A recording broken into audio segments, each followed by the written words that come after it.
जी नाज़रीन, खान साहब इस वक्त दाखिल हो चुके हैं इस्लामाबाद हाई कोर्ट में। आप इस वक्त देख सकते हैं खान साहब।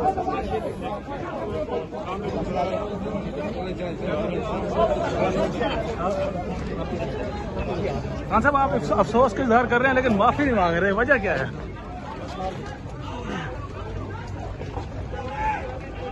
खान साहब, बैकडोर रातों की भी इतलात हैं, इसमें कोई हकीकत है?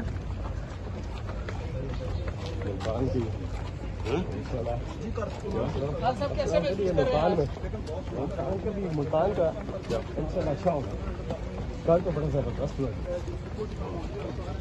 खान साहब, आज तो बड़े मुतमईन लग रहे हैं आप।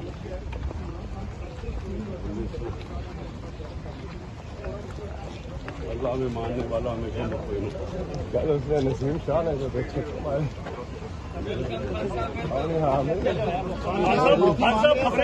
खबरें आ रही है कि आपको गिरफ्तार करने का प्लान हो रहा है, हुकूमत प्लान बना रही है क्या के लिए?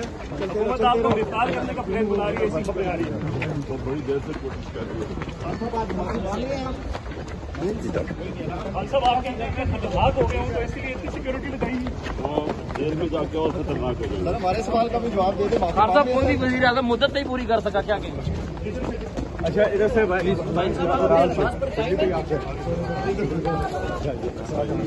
सब मैंने पिटीशन लगाई है।